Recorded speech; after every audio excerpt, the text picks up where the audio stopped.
What's happening, guys? Pete back with you for an all-new edition of the Music Box P podcast. Hope you guys are doing well. On today's episode, we're going to go over Billboard's top modern rock songs of all time list. This list originally came out back in 2013. Recap some of the songs are on it, and not go over the recent revisions of it, too, because it's been revised several times since, because Billboard wanted to get newer songs on it.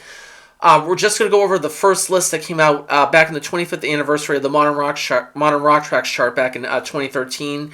Talk about some of the songs that definitely belong on there, some that I think shouldn't, but it's going to be a different opinion, but it's going to be a lot of fun just going over which songs are on the list and which songs shouldn't. So it was actually the top 100 list, which I'm not going to go over all 100 songs on there.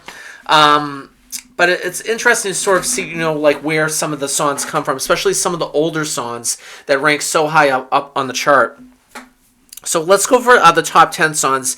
We'll go from 10 to 1, then we'll sort of jump all around. So number 10 modern rock track song of all time is Green Day's When I Come Around. Number 9, Marcy Playground, Sex and Candy. Number 8, Incubus, Drive. Number 7, Peter Murphy, Cut You Up. Number 6, Fuel, Hemorrhage in My Hands. Number 5, Imagine Dragons, Radioactive. Number 4, Foo Fighters, The Pretender. Number 3, Muse, Madness. Number 2, Rise Against, Savior. And the number 1 modern rock track song of all time is Muse's Uprising. Now, to say Muse's Uprising and Muse's Madness is be two of the top 5 modern rock track songs of all time is a bit dubious, too. And Imagine Dragons' Radioactive does not belong on the list. I'm sorry. Foo Fighters' The Pretender, one of the newer songs. Yeah, I mean, I probably would have put maybe Everlong belongs in there.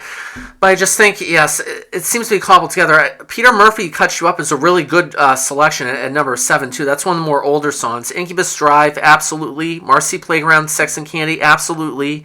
Its status as a one-hit wonder stands on its own. Green Day's When I Come Around, yeah. Looking at some of the other songs, Nickelback's How You Remind Me, that's what I got to say with that one. Oasis, Wonderwall, absolutely. Nirvana, Smells Like Teen Spirit, yep. Love and Rocket, So Alive, you betcha.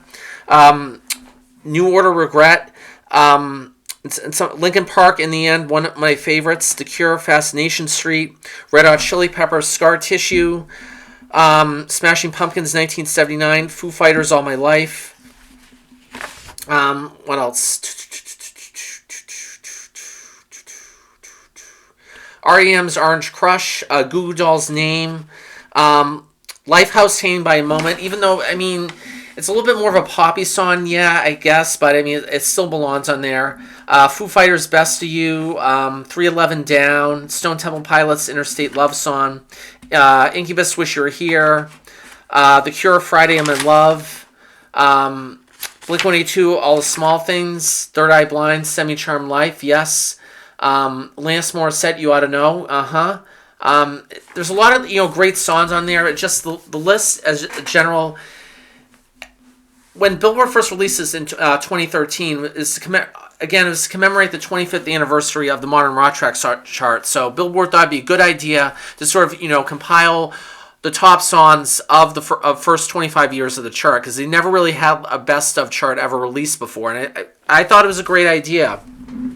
It took me a while to compile this list, because what happened was when I went on Billboard's website, they had updated the list several times since, because they want to have more newer songs on there, which I kind of understand, but I think some of the newer songs don't belong there. It's kind of offensive to say, that some of the newer songs are some of the top songs of all time, just based on chart performance, too. I think if you just look at the chart as a general, just have one best of list, that's it. I mean, if you want to do another one like 100 years down the road after we're all gone, then go right ahead and knock yourself out. But I think with some of the songs that are on there, I mean, if I had to make my own list here, too, I mean, that's a good thing to sort of look at it from this perspective. I would have put Nirvana, Smells Like Teen Spirit in the top 10, absolutely. I think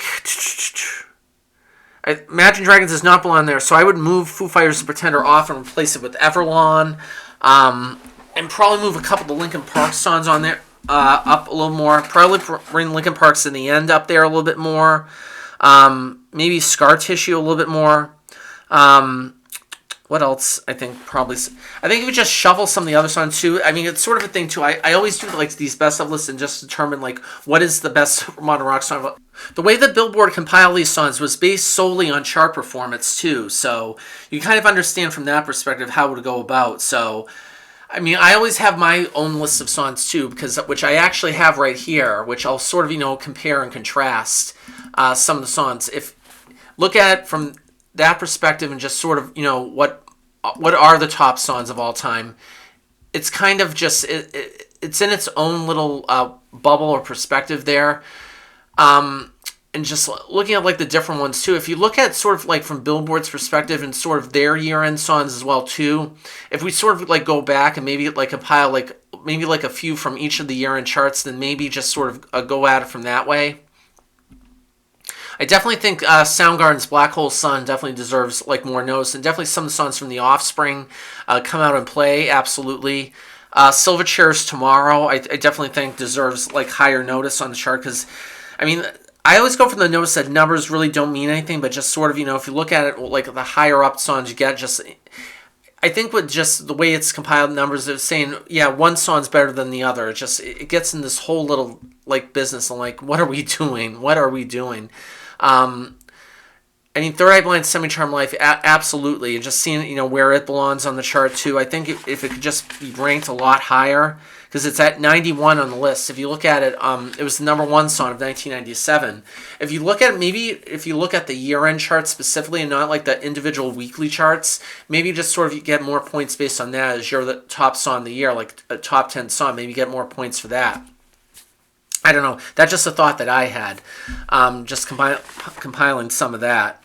I mean, seeing the Offspring are in here, you're going to go Far Kid at number 71. That was one of their more newer songs, too.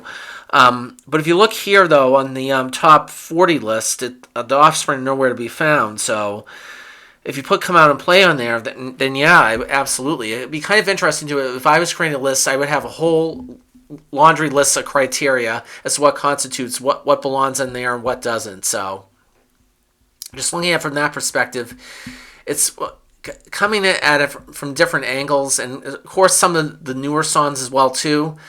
You can look at it from whatever perspective you want and just say it belongs on there. It deserves its own place in time. It's truly one of the best. Some of the other songs you're like, not really, not so much. I mean, if you look at some of the newer songs from today, I can't really name of any. They'll probably be the greatest of all time. I mean, they're good for their respective years. Don't get me wrong, but just the top of all time, not so much. I think probably put like the Killers' Somebody Told Me on there. Then I mean that would be the icing on the cake or the cherry on top. Just some of the bands from the early 2000s. Maybe populate the list with a lot more of those acts. Then maybe you got really an ultimate all-time list. I think just going at it, where the Offspring's are going to go Far Kid was number 17 on 2009, but it's number 71 on the all-time list. Yeah, you're going by chart performance, which I kind of get that, but just, I mean, there's so many different ways to go at it from this perspective and just sort of go, okay.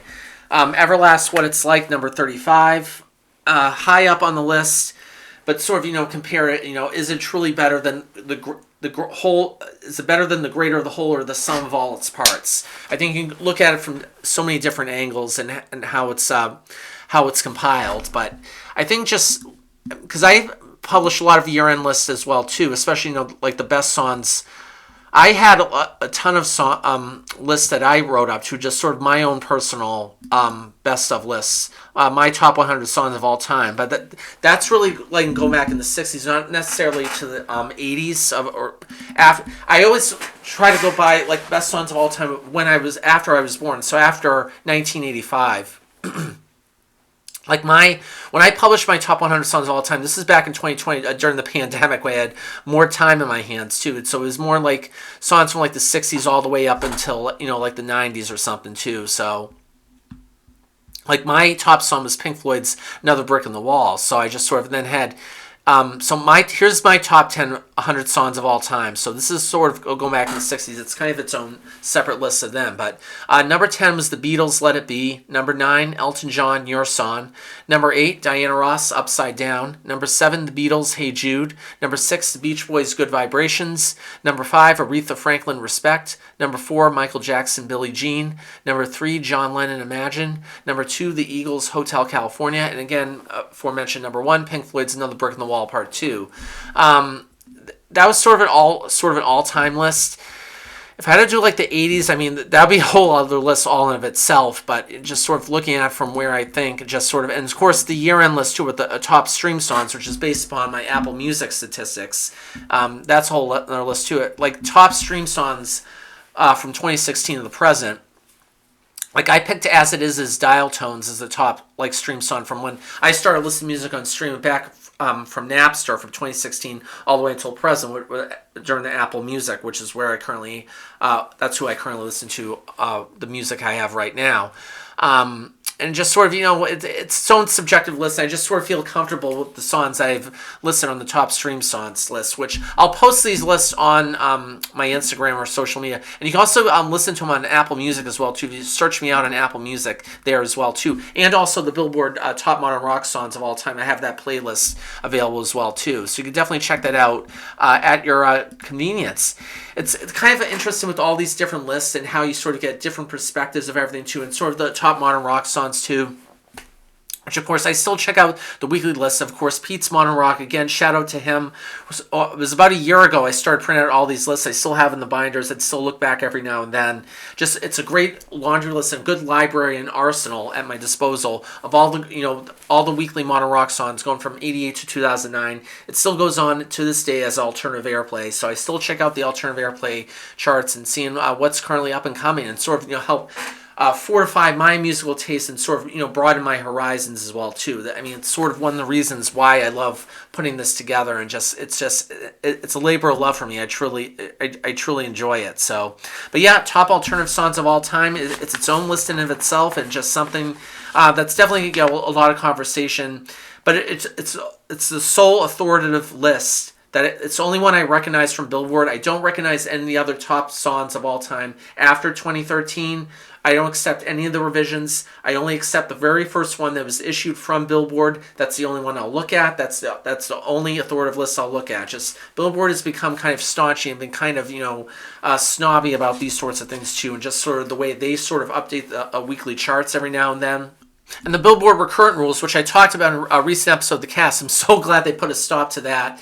I was sick and tired of Billie Eilish's Wildflower populating the list, and especially, dominating the Hot 100. It was sickening to me, and just sort of so glad Billboard finally put a stop to that. Get more newer and current songs, specifically on the alternative airplay chart. Just the Hot 100 was just its own little this huge albatross linking over too. It was making a huge mockery of things too. Songs were on the list for way too long. Like you had Teddy Swims' Lose Control on the Hot 100 for over 2 years, which I think that was mostly had to do with the algorithm controlling, because a lot of people were discovering that song for the first time if they were discovering on TikTok, for example, too, which I mean, I don't understand why people discovering music on TikTok, but that's the way life is. But Billboard finally put a stop to it and say, want to get newer songs on there, this is the way to go. So Billboard's finally making, a little bit of progress here and there. They still have a long way to go, though. But thanks once again for tuning in to this edition of the Music Box P podcast. See you soon.